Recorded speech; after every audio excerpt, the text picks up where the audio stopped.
I have a quote I want to share with you because this really struck me at my core. And this is from today's guest. She said, it was a video that I was watching on her website. And in this, she said, if we don't have our health and we don't have our vitality, we don't get out of the parking lot. I absolutely love that because that is true. That's something I have said for quite some time.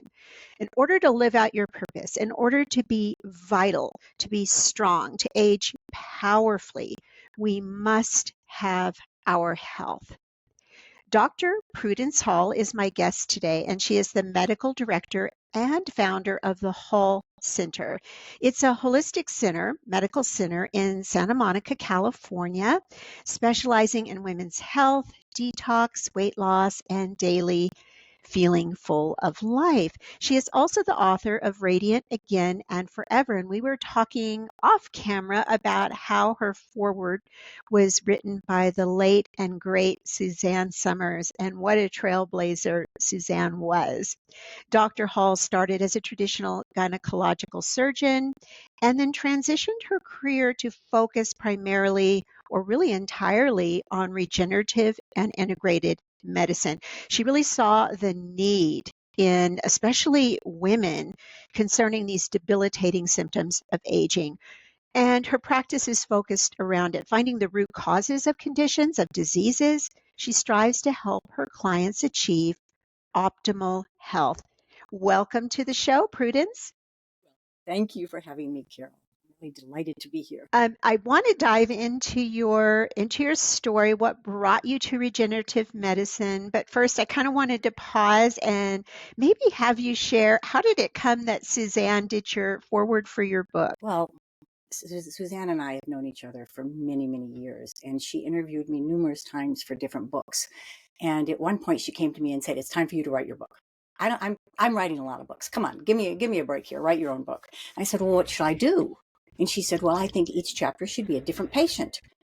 So people are invited into your consult room and they can hear the conversation and see the possibilities that each person reading might experience or hopefully will experience, and give them your tips. Tell them what you do with people." So in, one section she said is menopause, perimenopause, thyroid. So Susanne was a great visionary. And she knew that when someone would identify with a real patient, that they could then take into their own hands what's happening with them. Because a lot of my patients were saying, "I just don't even know what's happening to me. I have no idea who I am." This general confusion. So I wrote the book and she did the foreword, and I use it as an educational tool. So I didn't write it to be a bestseller, anything like that. I wrote it so that women can read the chapters and say, "I think that's me. I have to get these hormones drawn to really analyze what's happening." And I think it's a helpful guide, like a beacon. You don't want to run into the shore and crash the boat. You want to be able to navigate the rocky, the rocky parts of our health.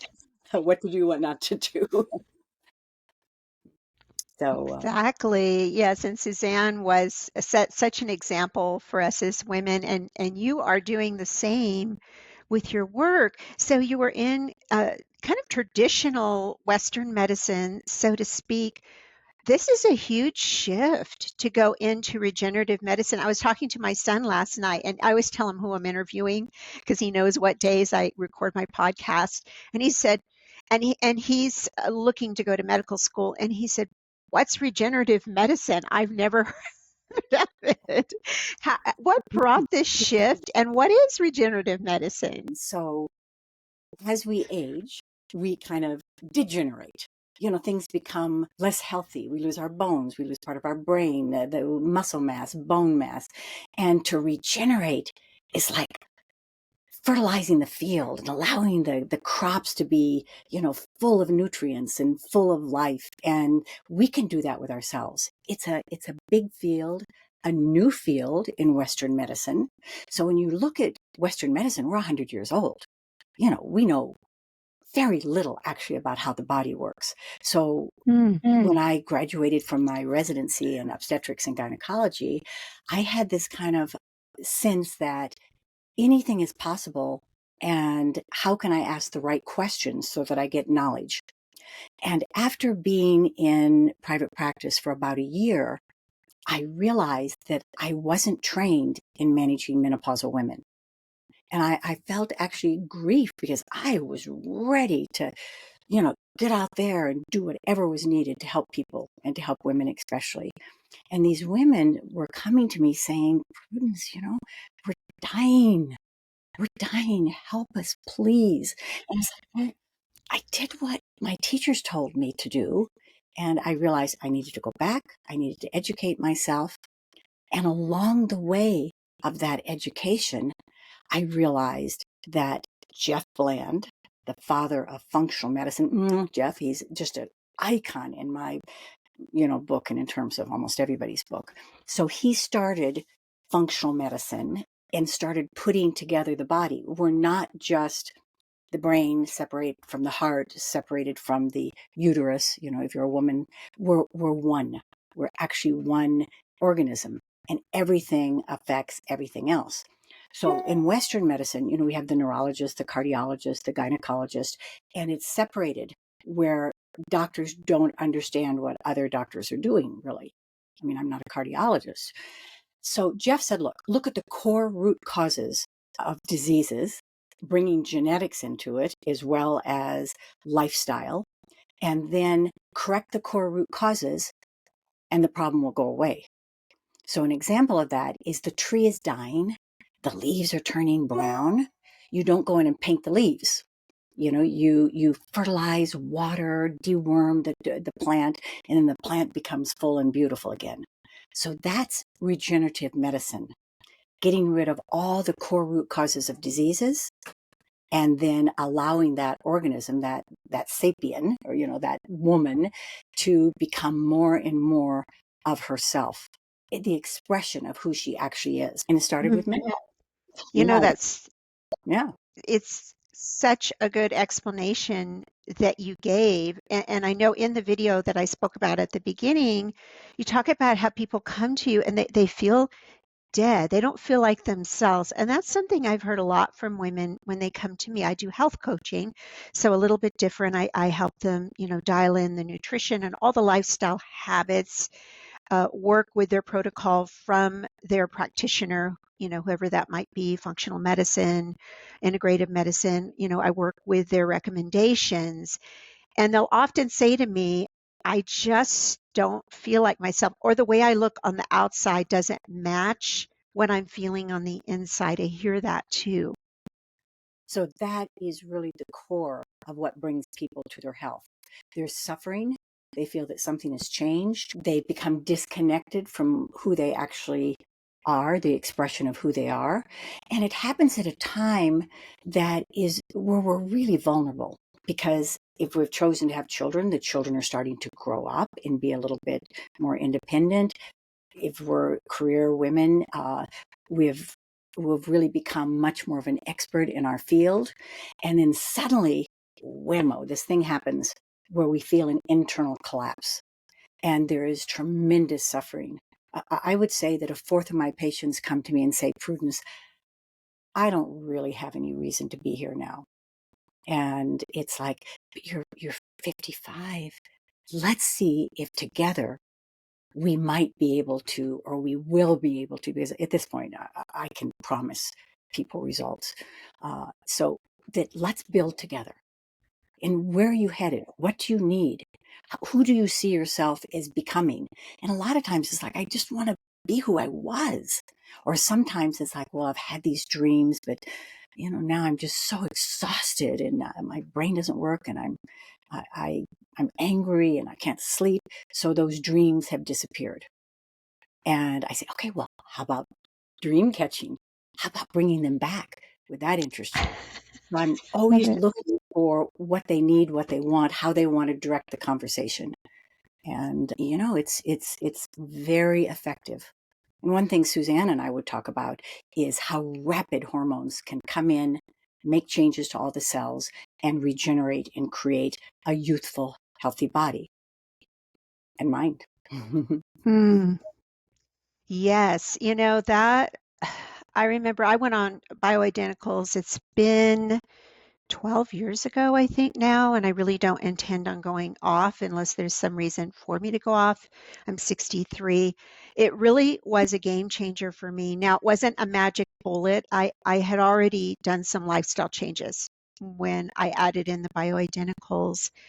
But something that saddens me, I recently was talking to a very, very young woman. I'm going to say she's probably about 23, and she was describing her mother and what she's going through. She's in the late perimenopause, transitioning to menopause, and went to the doctor. And the doctor said, "Oh, this is just it's natural and it's just part of aging." And then a friend of hers, I guess, got a cancer, I think breast cancer, and she attributed it to the bioidenticals. And so she's telling the doctor this, and the doctor's saying, "Oh yes, yes, that was the cause." And I'm like, "Oh no." It's this kind of thinking that I think is really holding women back. Absolutely, it is holding women back because it's misinformation.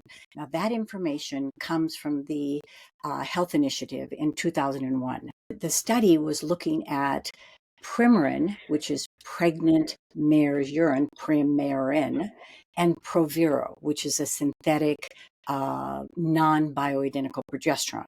And what they found with both of those medications, the estrogen, which was not bioidentical. Bioidentical means the same hormones that we're making. So it was horse hormones. And a lot of people are allergic to horses and feel, have all kinds of inflammatory symptoms from horses.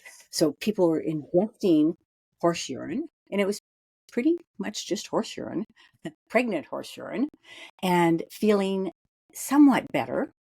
And we learned very rapidly in the 40s, this was in 1940, 45, that we needed some type of progesterone to balance the estrogen. So it's estrogen and progesterone. And so pharmaceutical companies created this Provera, which is not bioidentical. And that was a carcinogen.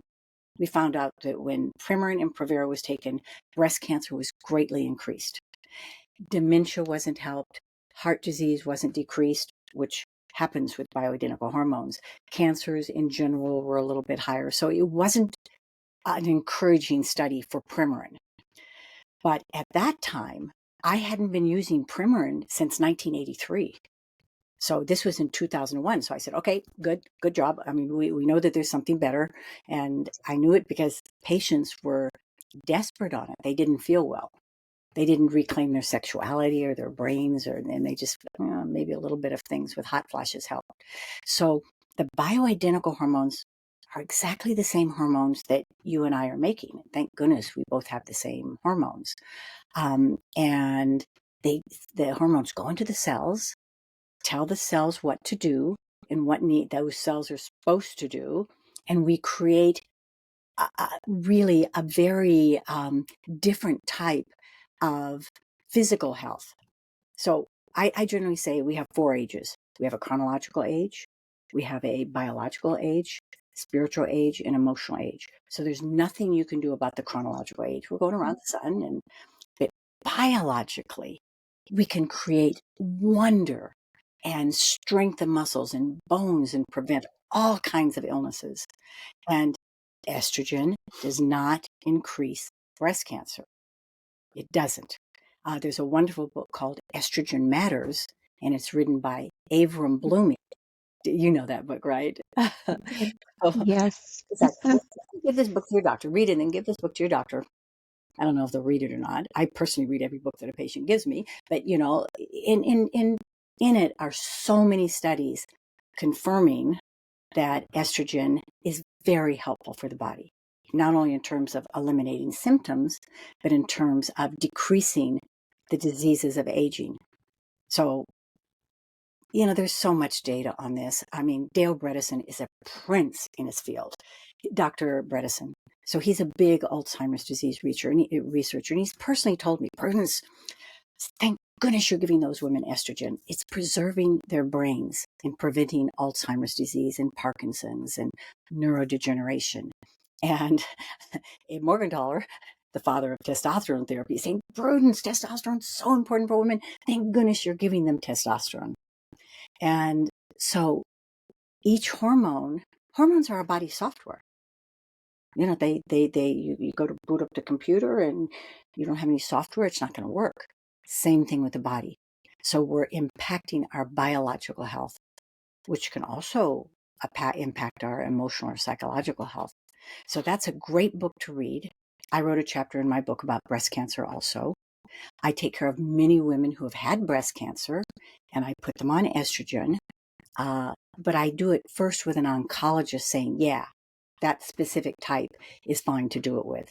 So far, I haven't had maybe one patient who is in the middle of breast cancer. They said, just wait a little bit, which we did. And a year later, she got on the hormones and started feeling like a new person.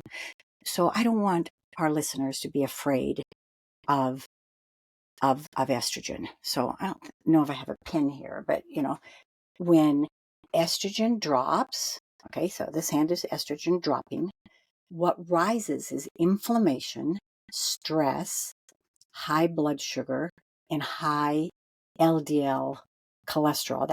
That could be the bad cholesterol, plus its subparticles, which are definitely causative of heart disease. And when we give estradiol, all of those core root causes that cause diseases drop. So it's like, whoop, we're on a teeter-totter. And we don't want those causes. This causes cancer and breast cancer. It causes dementia, heart disease.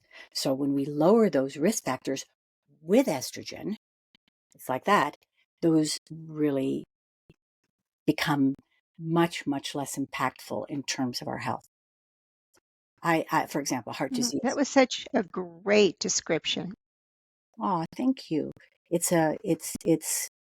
just so clear when we kind of see the fluctuation of the body. And everyone's individual, Carol. I individualize with each patient what they need according to their beliefs and their goals and their body type and their liver detoxification and sometimes their genes, identifying, well, what disease might you develop, and then making sure that the hormones help to impact that that disease that's prevalent in their family or they might have or develop. Now, you were talking a little bit about the cardiovascular. Mhm. So, is estrogen affecting our cardiovascular health? Magnificently, it is affecting it. So every day I've measured hundreds and hundreds of thousands of labs with 40,000 patients, something like that. So probably millions of labs. And what I see very consistently is when I help to take women out of menopause into a more youthful, vital state, their LDL cholesterol drops. So total cholesterol, HDL, good. You want it high. LDL, it can depend on the LDL, what's making it up. But what rises in menopause is the LDL and the small dense particles. It's the ApoB, the LP little a. When those rise, Mm, heart disease is much, much more prevalent. And estrogen lowers it. And it lowers the LDL. I just see it day in and day out. It's like, yeah, your cholesterol used to be 256, and now it's 195. Let's look at your LDL. Oh, your LDL cholesterol was 150, and now, it's 113. Just like that, Carol, it's like a symphony of music. It makes my heart just feel so happy when I see, um, this decrease in the burden of the physical. This is a dense plane we live in, so we need some help. We know a lot about yes, those hormones, I always say they're like messengers, like the postal service, that's connecting, I mean, the brain to the gut. It's going back and forth. We have receptors all throughout our body. And you're right. It's like nothing is really going to fire up without that symphony of hormones. that. That's right. And of course, what you do is vital, as helping with lifestyle and detoxification, things like that. I mean, that is absolutely critical too. So when you look at the core root causes, it's hormonal imbalance, stress, inflammation, high sugar, very damaging. This guy, high sugar, it causes 85% of all hypertension is due to high sugar.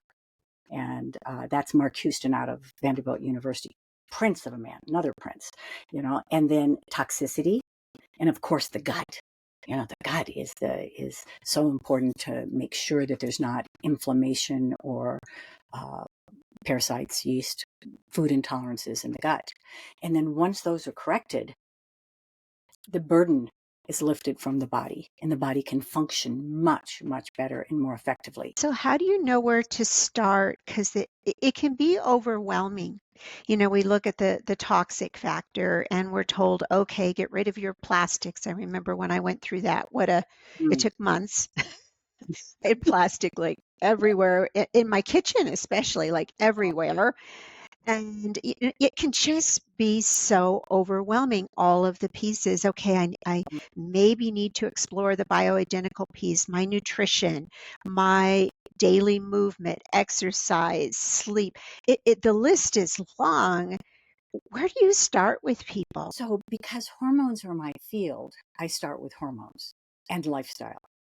So, functional medicine, just looking at, Jeff Bland's work, what they would do is they would start with the diet. They would just say, eliminate gluten, dairy, corn, packaged food, sugar, and they would get tremendous results simply from changing diet.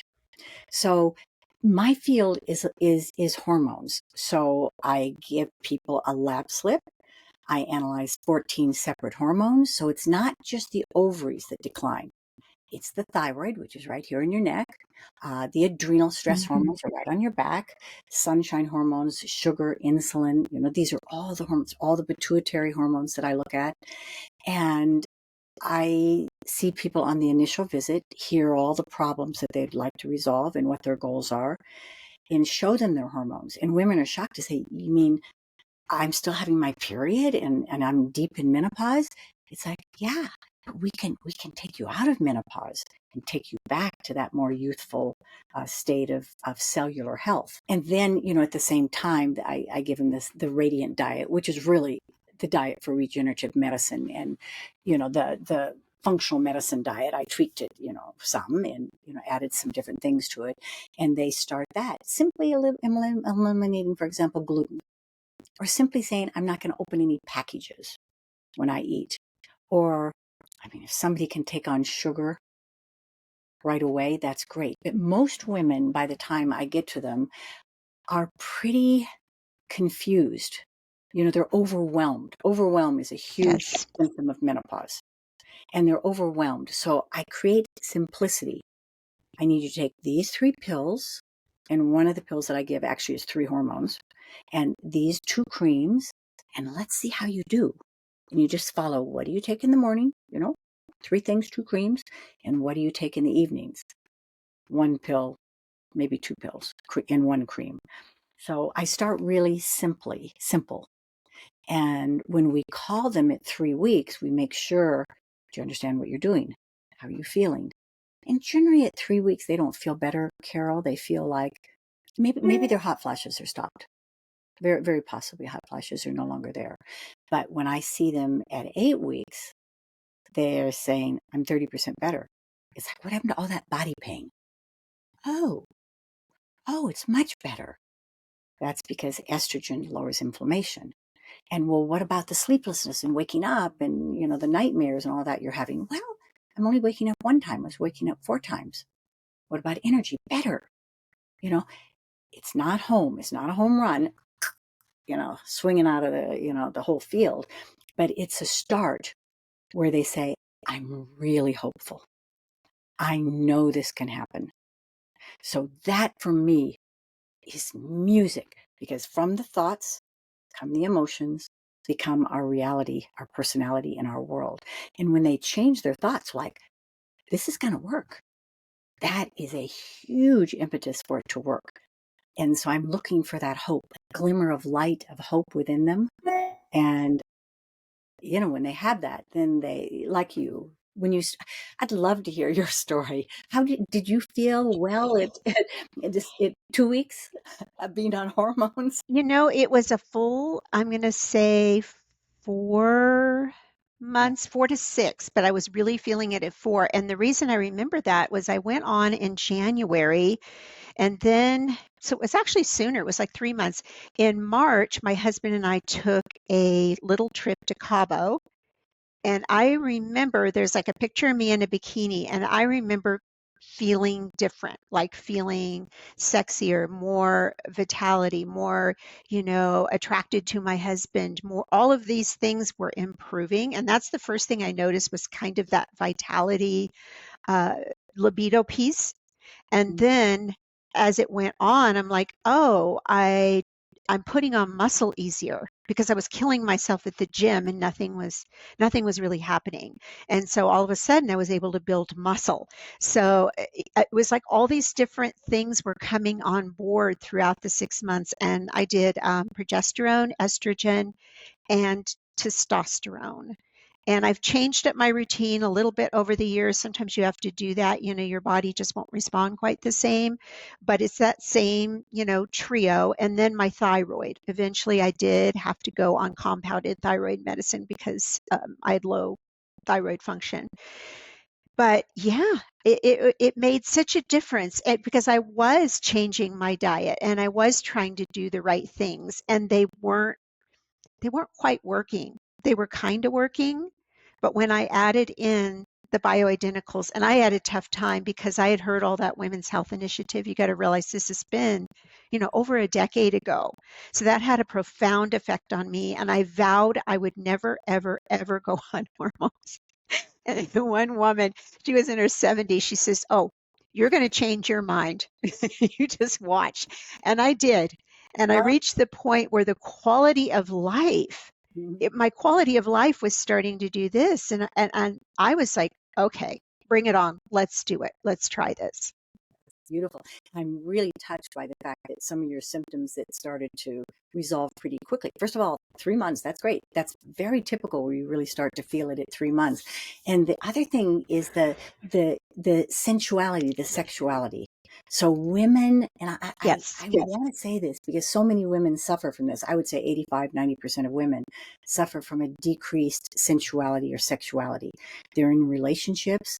They tell me that the men feel that they don't love them anymore, and the man has a good sex drive, and they're just dead inside. And when that starts to come back, everything changes. I mean, the relationship changes. It becomes more, um, tender. There's a tenderness that can come back when our hormones, less abrasive, angry, irritable, you know, Hmm. life killing fatigue. And that spark comes into a flame. And women tell me all the time, we have never been this close emotionally.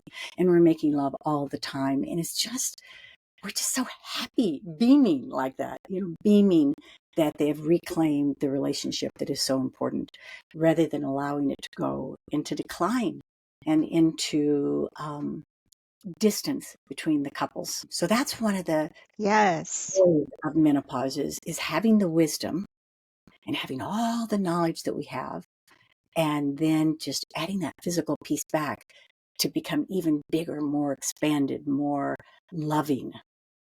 I think love is at the basis of who we are. And it's certainly one of the things that I use. Well, I don't use it. I just am it, so it's not using it as a tool, but love is a huge tool in terms of reclaiming ourselves and helping other people to reclaim their lives. Um, so thank you for sharing that story. It's really inspiring to me. It is. Intimacy is important for a couple. And I remember my husband had when I went in and began having results, then he went in, had testosterone tested, and he went on his hormone replacement therapy and bumped up the thyroid, all of the things. And so we went pretty much through the journey together, which made a difference. But I know what you're talking about, that anger, that irritability for like no reason. That's the most frustrating part. I remember in late perimenopause feeling stressed out, not sleeping. Everything bothered me. And then I would get just kind of blue and down for absolutely no reason. The brain fog, all of the things I had, the nights, all of it. And it's difficult to have a close relationship, marriage, partnership if you're feeling that way. Yeah. because we do so many things that just push the partner away. It's like, for example, in deliveries, when we're having a baby, a lot of women don't want to be touched, because it's so intense, and Right. handling that amount of pain is so, well, yeah, same thing in menopause. We push the man away, or the woman, whatever relationship we're having, we push away our partner. We don't want touch. We we become very stubborn and fixed in our ways. And rather than fluid and, wow, life is possibility, let's look at that. Oh, that's a good idea. We kind of are killing.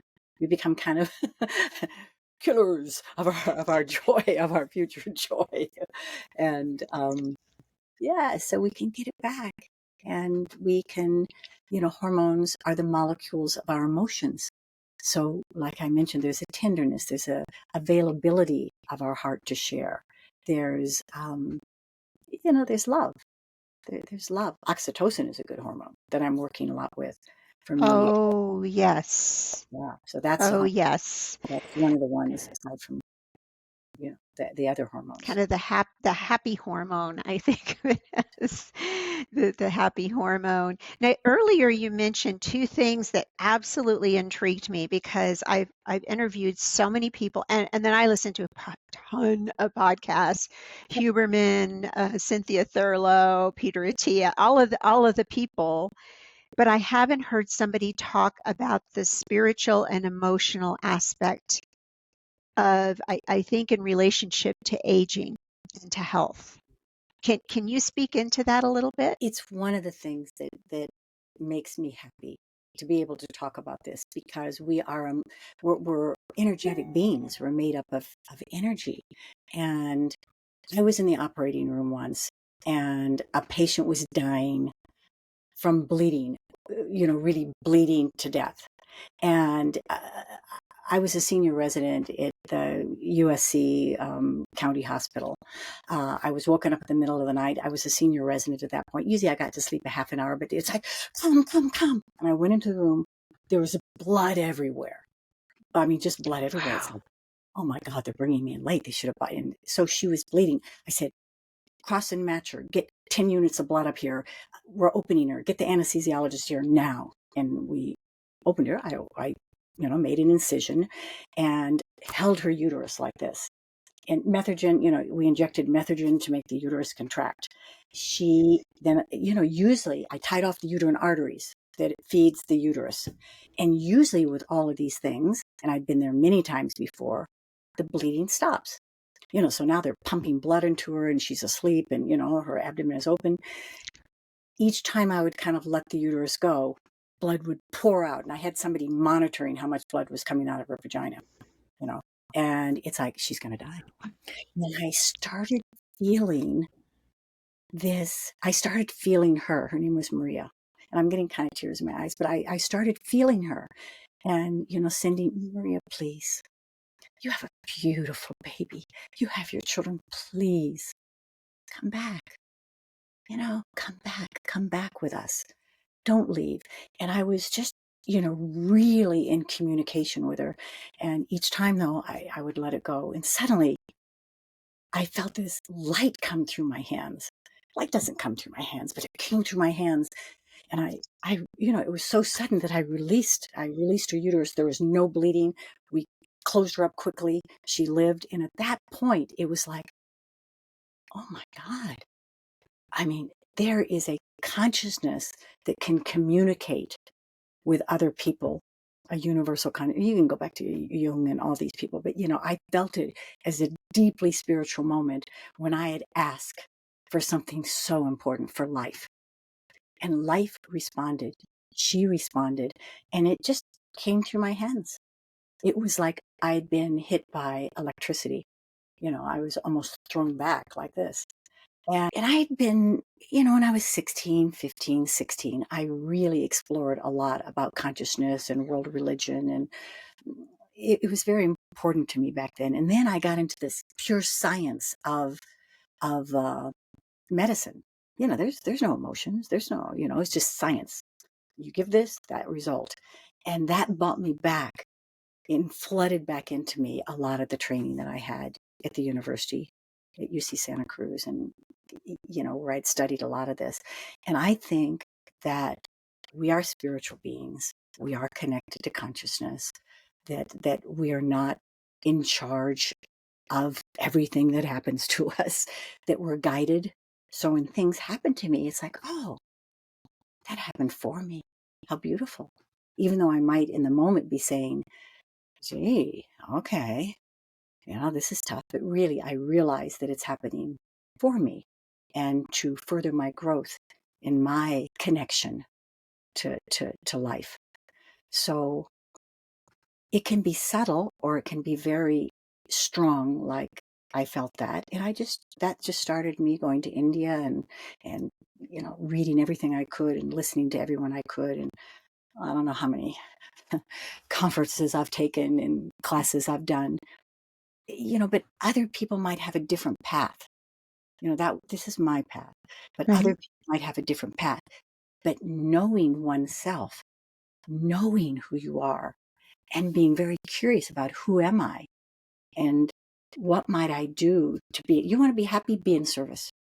So, to be in service and what lights you up, follow your bliss. That's Joseph Campbell. Follow your bliss. Be the dream that you have to live. And I think that that's a spiritual principle, really, to know that life has infinite possibilities and is guiding us. And Joe Dispenza now, he's one of the very big people in this field about Mm-hmm. thoughts create the reality and manifestation. And, it's maybe a little bit commercial, but I love Joe. And, it's been said for centuries and thousands of years before. So here we are on this dense plane and we want to connect. So it's about the connection to source, whatever that is. And meditation is very beautiful. Having a teacher is very helpful. And, we want to have a good life, a beautiful life, a life filled with meaning and purpose and service and happiness and joy. And those are joy, spiritual. I mean, for me, it's a deeply felt emotion that is a reflection or an embodiment of what is actually the reality of what is around us. Yes, there's suffering. Humans experience suffering. But beneath that, if we can go deeper and really find out who we are, and that's the path for many people. They might become this fabulous artist and touch the hearts of many people, or create music that is so just beautiful, creating more beauty. I think that's spiritual. Doing what you love, I think spiritual. Creating change in the world, maybe small change, Martin Luther King, Nelson Mandela. You look at some of these beautiful leaders, they were guided by principles in spirituality. So that's kind of it I believe we can't separate it. I'm always talking about this. I feel like we can't talk about health, fitness in this vacuum without addressing our emotional health, our mental health, and then that spiritual component.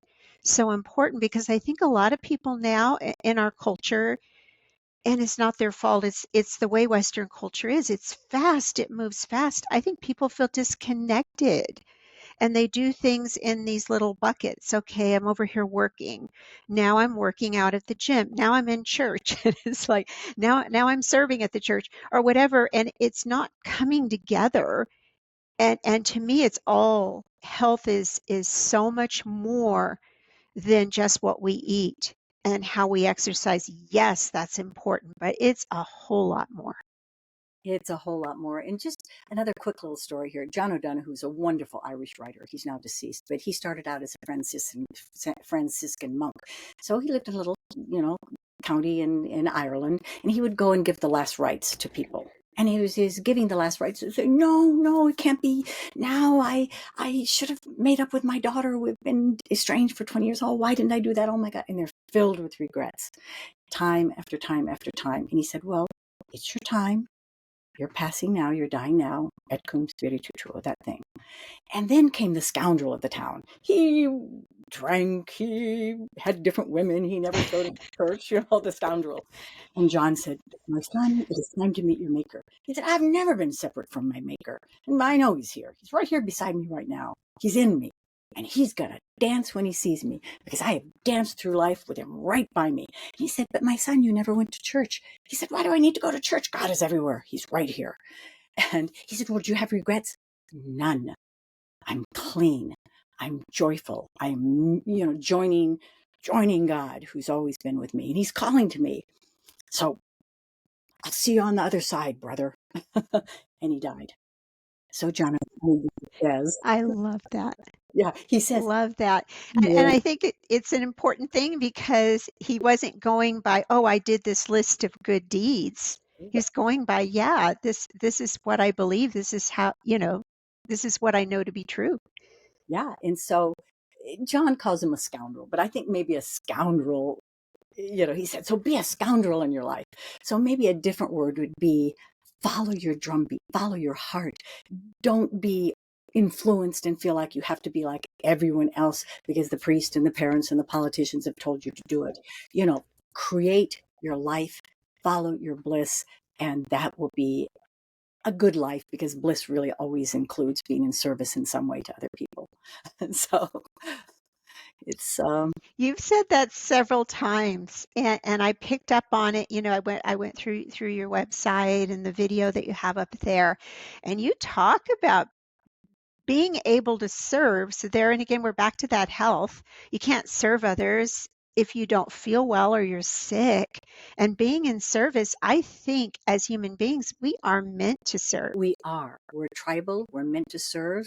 Thank you so much for picking up on that one point, because it's an important point. It's, we want to be happy. We don't want to suffer. And service can be anything, really. It's not thinking or not believing that we are the center of the universe. We're just a part of the whole. And, understanding that when I want for you what you want, I mean, that's a form of unconditional love. And that's serving. We can do that with our mates. I want for you what you want. And to really offer that vastness in a relationship to a community or whatever we're doing. And it's really fun. It's fun to live at this level. It is. It Unheard of. is. It is. I remember years ago, I was walking through the neighborhood, and this man has since passed on. He had severe the emphysema, so he's on oxygen. But he had the most beautiful flower garden I have ever seen in my entire life. And I'd walk my little Papillon, and she'd stop and just kind of sniff each flower. And he would talk to me, and he was so sweet. And I remember feeling this deep connection with this man I did not know, and the beauty of the flowers, and just I can't even describe it, but that's the first time that I really kind of keyed in to the importance of our connection with one another. And then there was a spiritual component to it. I was so thankful for this brief little moment, and he's gone now. Someone else is trying to do the flowers, not quite the way he did.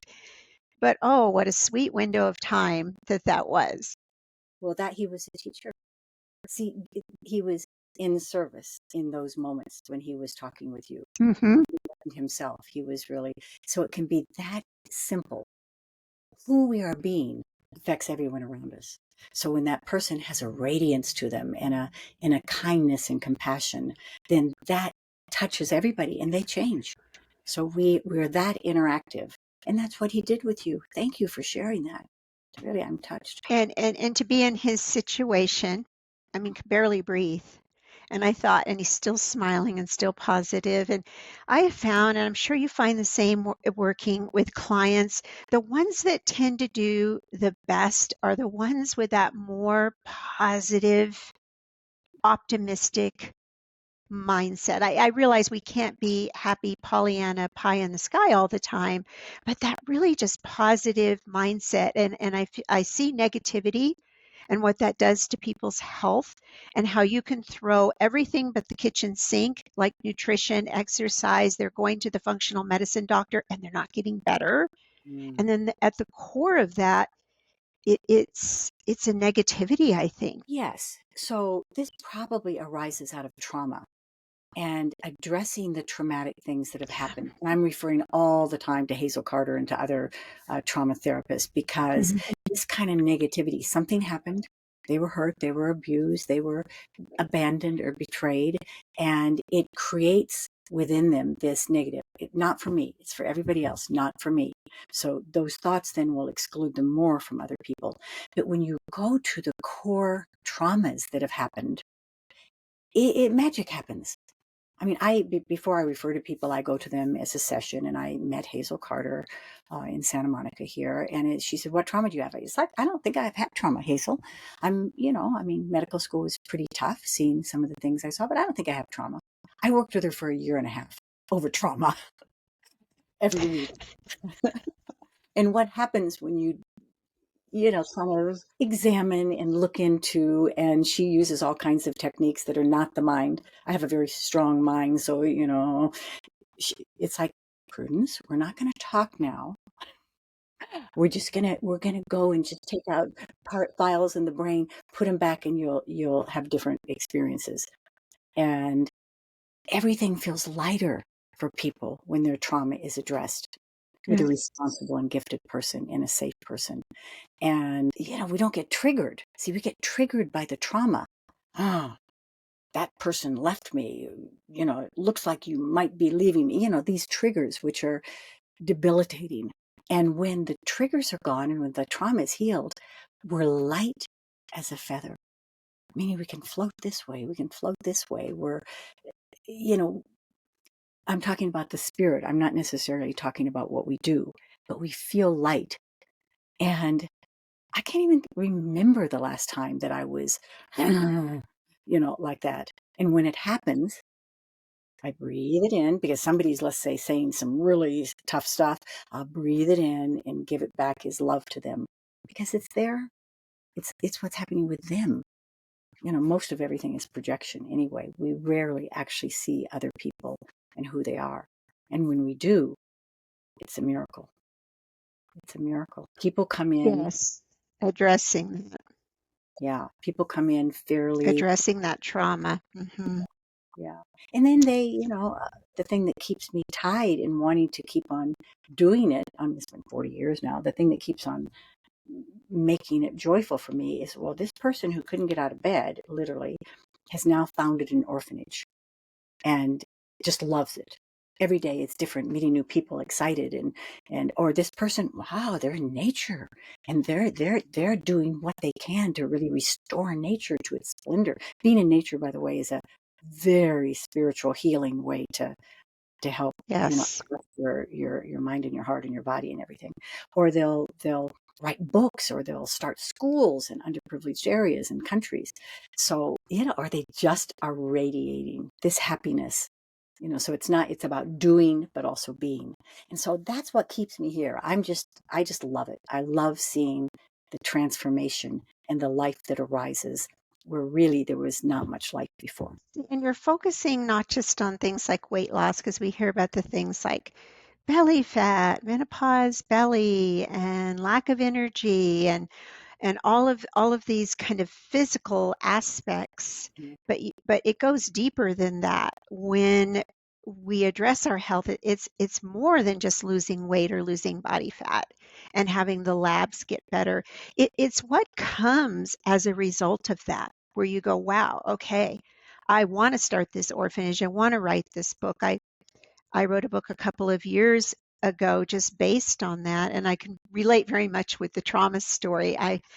I have worked with somebody for several years now, and I remember that first setting where I told her, oh, there's nothing.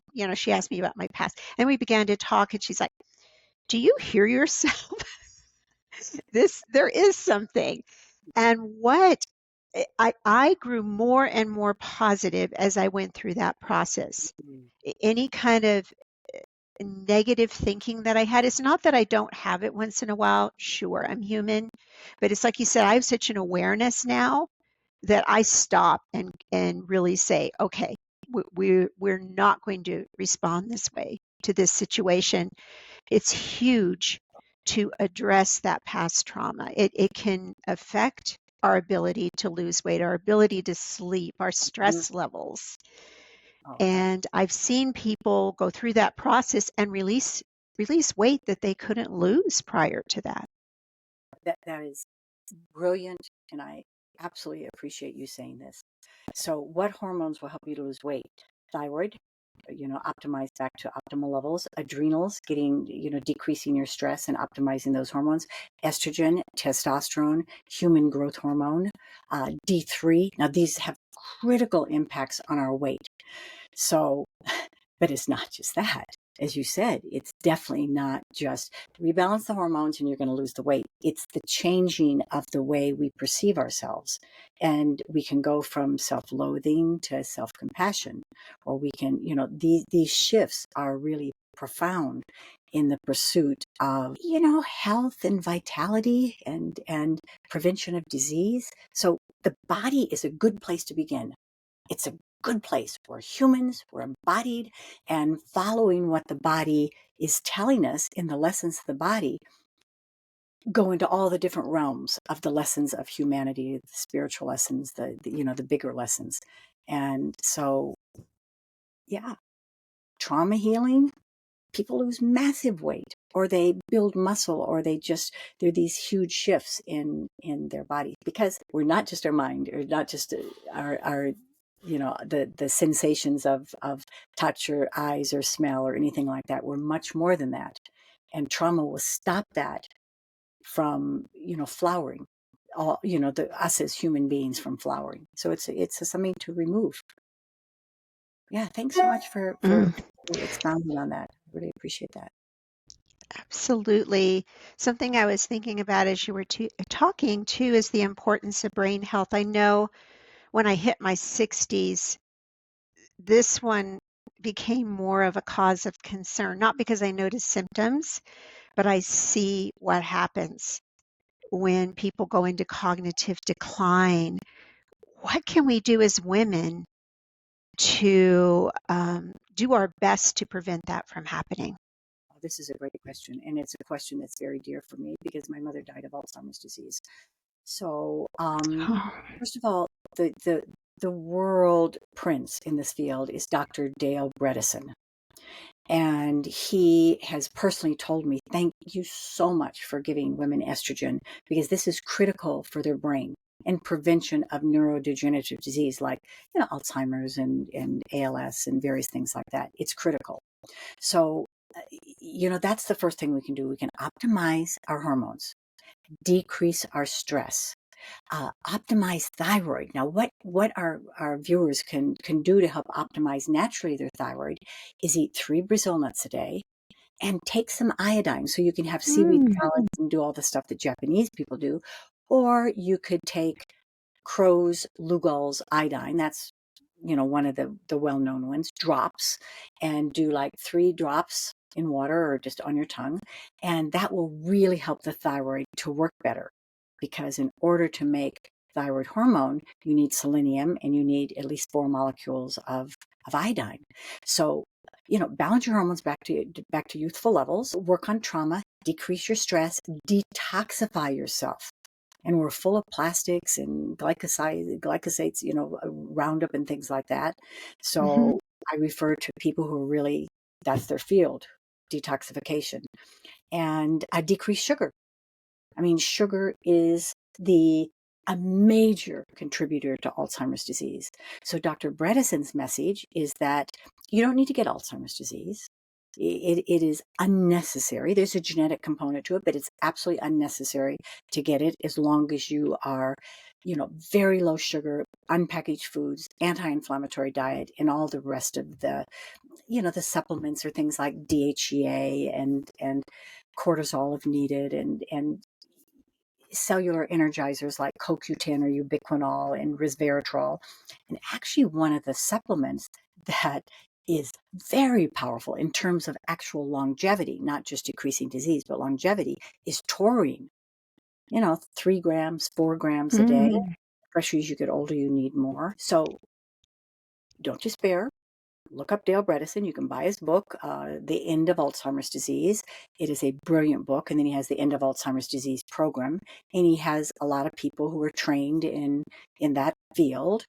So there are wonderful things that are happening with the brain and for the brain. And it's a bad disease. We don't have to get it.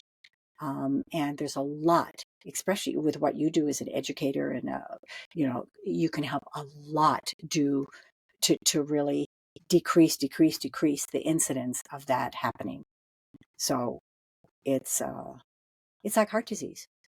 You don't have to get a heart attack. Mm, It decrease your stress, decrease your yeah, sugar, it is. testosterone for men. I take care of men too. Testosterone for men, estrogen for women, and exercise. Exercise is very important for neurodegenerative disease prevention, decline in the brain. And Yes. Yes, the research coming out on that is so exciting and mhm, promising. And exercise research, unlike nutrition research, you can actually get some solid data from that. I mean, nutrition research is so difficult, but I'm loving what I'm hearing about, having, what having muscle can do for your, balancing out your blood sugar levels because we become insulin resistant first in the muscles. And so I find that piece of it very, very exciting. And as we learn more about brain health, some of the supplements you mentioned, I also take, such as CoQ10. I have a omega-3 that crosses the blood-brain barrier by Zymogen that I take. Mitopure. I mean, you name it, I'm on it, trying to do what I can. So, I know that that's something that's on a lot of my listeners' minds because they have taken care of a parent with it. My sister was just diagnosed with Alzheimer's. I have seen the devastation, and so such an important topic there. yeah, it doesn't have to happen. It absolutely, just like you don't have to have a heart attack. You don't, there's so many diseases that we can prevent. And this is one due to Dale Bredesen and other researchers where really we can be in the driver's seat and we can help decrease all the risk factors. And then with all the risk factors gone, you don't get it. So neurodegenerative decline begins many years before Alzheimer's or ALS and these other Yes. diseases are diagnosed. So subtle signs, get help, and be with one of Dale's teams or team members, or with a functional medicine doctor who's really skilled in this, with a practitioner who's going to actually help the person do what needs to be done for themselves. So that's why it's so important. I mean, you can say all the time, well, this is important, but if there's not somebody really helping them to do it and helping them to be accountable, it frequently doesn't happen. So my hands are about you. Thank you so much for helping our patients and our clients and humanity. Thank you, Prudence. And I want to be respectful of your time. Honestly, I could talk like for another 2 hours because you have so much knowledge and it expands. It is holistic, which I love. But as we wrap up, is there anything you'd like the listeners to know, and how can they reach you, work with you, find out more about you? Well, my domain name is thehallcenter.com, and there's a lot of information on there. I did a hormone symposium where I interviewed Dr. Bredesen. Love that so much. So much. Be curious. I have a colleague and friend who constantly says, I'm going to get a little curious about this when she's trying to figure something out. It's like she always says it, and I absolutely love it. Like, just get curious. So, Prudence, thank you so much. It's just been extremely valuable. I've enjoyed meeting with you and chatting with you. And to our listeners, wherever you are in the world, we both wish you every blessing. Bye for now.